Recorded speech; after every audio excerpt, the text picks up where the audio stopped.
Hey, here's a quick and easy tutorial on how to change out your sump pump. So my sump pump is getting very old and I want to change it out before it breaks and I have water back up in the basement. Here is my sump. This was installed in the house when I purchased it. I don't even know how old it is. And here is my brand new one. Here's your discharge pipe right here, and you do have a check valve, which a check valve pretty much controls the direction of the water. It will let water go through this way. It will not let water come back into your sump from the outside. Fortunately, there is a disconnect on this check valve right here, and I can simply take it off. I got my check valve unscrewed up here. All right, we'll pull this out. You're gonna wanna let it drain a little bit. So yeah, this is the old guy right here. So we're gonna take our pipe off. Now this has sat for a while in water, so your threads might be a little tough. All right, while you got it opened up, I checked the bottom to make sure there wasn't any debris down there. I'm actually pretty clean so far. Okay, we're gonna wipe off our threads, and then I am gonna line it up with some Teflon, just for good measure. All right, so we have our discharge pipe.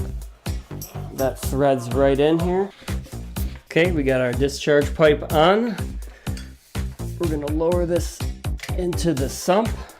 Make sure your flow is not obstructed. All right, we're gonna put our pipe back onto the check valve. Obviously, I don't have any water in here right now, but if I wanna quickly test the function of the pump, I can pull the float up. I can hear it running. You don't wanna run it empty too long, so we'll wait for the next rainfall and see how this thing works. We just got a good amount of rain and my sump is filling up. You can see the float rising. When the water raises it, you can hear that click.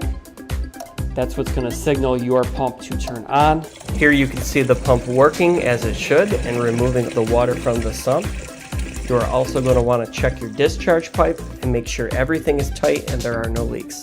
And this pump in particular is a Wayne sump pump. I'll include a link in the description on where you can buy it. You are also going to want to get the correct size pump. These typically come in 1/3, 1/2, and 3/4 horsepower sizes. Do your own due diligence and find out what pump you need based on how fast your sump fills up.